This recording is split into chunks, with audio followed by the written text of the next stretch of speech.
Meta. Splitting a restaurant bill or dividing the costs of a group trip can be tedious.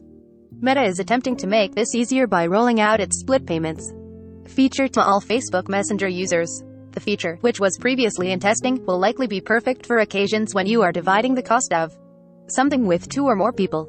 For example, dividing the purchase of a new microwave with your 3 roommates, the cost of a new birthday gift for grandma with your siblings, or even this weekend's Super Bowl party.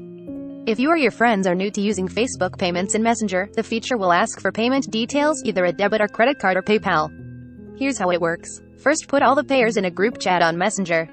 Then either tap the plus icon on the very bottom of the screen or tap on the name of the group and then tap Split Payments. You'll see a prompt labeled Get Started. From there, you can select whether you want to split payments with everyone in the group or exclude certain people, including yourself. You'll then be asked to enter the total amount of the bill or the payment.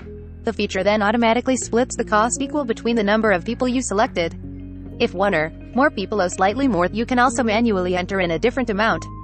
Meta rolling out a bill splitting function for Meta is no doubt another way to keep up with payment apps like Venmo, Block, formerly known as Square, and Splitwise, but given that many people already use Messenger for coordinating group activities or relaying communications within a group, a messaging app may have an advantage here. All products recommended by Engadget are selected by our editorial team independent of our parent company. Some of our stories include affiliate links. If you buy something through one of these links, we may earn an affiliate commission.